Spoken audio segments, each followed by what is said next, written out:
So a great question. People ask, well, if in your manual it says you got to have your own box truck and carry your own insurance, but then over here you're telling me that you got guys who are renting box trucks, which means they're not going to be carrying their own insurance.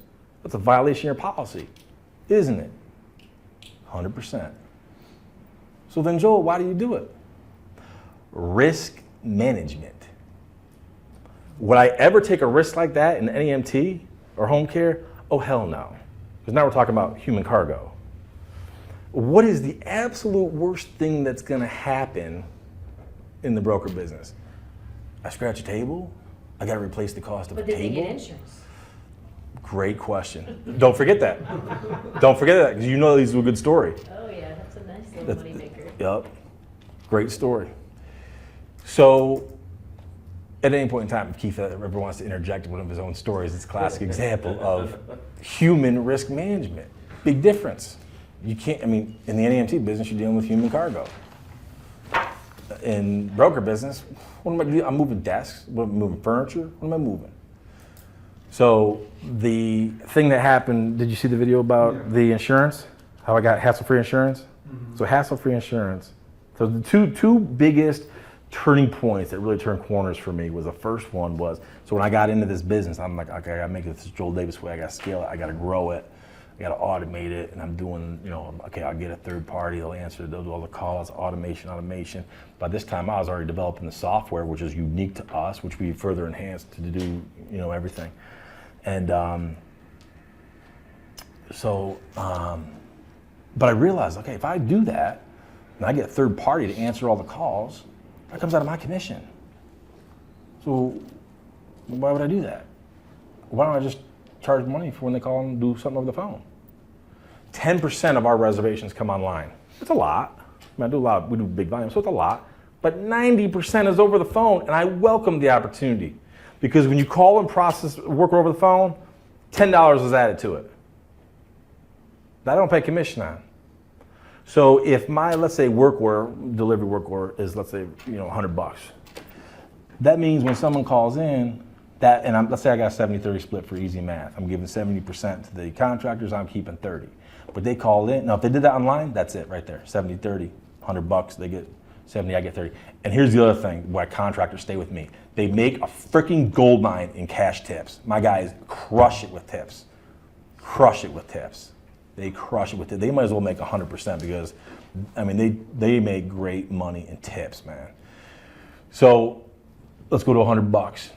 We just did a delivery for $100, and you did it over the phone. That 100 just came 110. I keep 30, you keep 70, plus I keep the 10.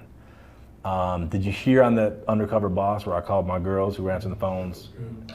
And now what was key about that, I did two calls. One of them who I asked, she did not ask, do you want hassle-free insurance? Because she knew that it was coming from a place where they do refurbished furniture. We don't ever offer on that. Because if there's a little ding on it, even if it's refurbished, they're still gonna try to hit me up on that. Dude, don't play me for a fool. So there's certain places they know that's off limits, we won't offer that.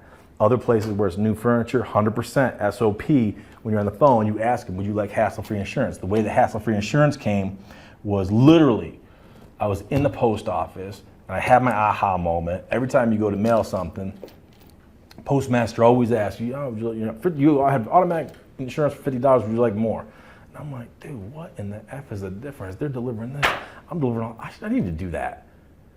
So that's where we came, I'm like, I literally had an aha moment and I'm like, dude, we're gonna offer hassle-free insurance. They're like, are you crazy? I'm like, hell yeah.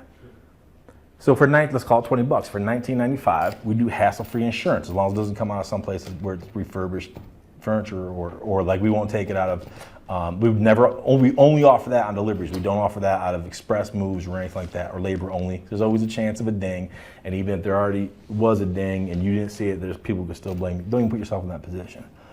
So anyways, so of the people that we offer the hassle-free insurance up to $1,000 for $19.95. $19.95 is a sweet spot point.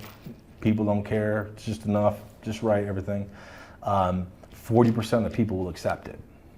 I don't pay commission on that. So that $100 became $110, became $130. He gets 70, I get $30 plus my 10 plus my 20 if someone accepts the hassle-free insurance. My 30 just doubled because I don't pay commission on that. Think about how much money I've made off reservations over the phone, doing the customer surcharge, which you could never do in NEMT, and then the hassle-free insurance. So of the hassle-free insurance, and these guys have seen it because it's in the book, because I've got the copy of the receipt of this girl, her name I think was April or something like that. So it was legit. So two things happened. So over the years, I've paid one policy. Should have paid two, paid one, I'll explain. It's hassle-free, as long as it's legit, I'm gonna cover it. I'm gonna give you $1,000. The first instance, it was legit. One of my guys scratched the table, 100%, it is what it is. So I paid like $700 and something right away. But did I pay? Because the very next week, what happened to his paycheck? Comes back to me. How many $20 did I make all along the way? And then I had to upfront 700, let's say 750. Then the very next week, that 750 comes out of his paycheck back to me. All I do is hold money. There was a second instance where it was legit. It was like a buffet table type deal, granite countertop. I mean, the guy broke the corner of it. It is what it is. Got it from this store. It was on sale, and so Dawn tried working with her. Absolutely, we'll get it fixed. She called the store. Well, we don't have any more in stock. We'll get it on sale. We can do this and that. The store was bending over backwards to help us. It was awesome. We could do this, we could do that, we could do the other one. Not the exact kind. This chick was, adamant. No, I want the same, this and that. And so we did everything we could. I said, okay, well, and she didn't even do the hassle-free insurance. Oh, she said, oh, I wasn't offered it. You were, because it's SOP. But I'll play a fool's game because I do so much work out of the store. I don't upset the balance of the earth. I'm fine. Because I care more about the store than I do her. So we said, go get estimates. So she comes back with some crazy ass estimates, as much as $4,000. Dude, you got this thing for let's say $900, And it was she got it on sale. Okay, whatever. But regardless, dude, I'm not paying for it. Slow down, chick. So. And so in the manual, you see all the email correspondence, you see her receipt and her handwritten stuff, this and that. And so where this is going on, protracted for a long period of months, go getting estimates. And we said, no, we're not gonna pay that, we'll pay up to $1,000. And she didn't even get insurance. But I love the store. So I'm trying to do, be a good guy. And this goes on and goes on and on. And I don't remember, you guys may remember, Brett and I did, there was a gap of a couple of months. We gave her a certain date. This went on for a period of months. And we said, okay, as long as you get it by, let's say October 1st or whatever, we'll do it. After that, then this is gonna be a case closed if you don't do anything. But then she hit us with the magical word, lawyer. She goes, well, I'm gonna get my lawyer, Done. Communication over. Send her an email from henceforth. All correspondence will be directly through your attorney and us. I have worked with you for all these months, get estimates, yay, nay, not gonna work, we can do this. The store was trying to bend over backwards, and this lady kept referring to it as, well, you need to make me whole. You need to make me whole. I'm like, that just sounds so stupid. You need to make me whole. What does that mean? None of us are whole. I know, what does that mean? I'm broken. I'm still broken. So, but this is... Somebody yesterday in the motel room, I said, sue me, bitch. But you spelled it out, though. She said it first. But you spelled it. No, she said lawyer first. That's why he's the head of customer. Dude, but once she threw out... My kids are grown, I usually say the word. So, right away, okay, no, I don't want to talk to my attorney when I want to talk to my attorney. No, you have your attorney contact us. Now, mind you, all along the way, you'll notice in that manual, all those emails are there because everything is documented, paper trail. Everything. Am I lying about any of this stuff?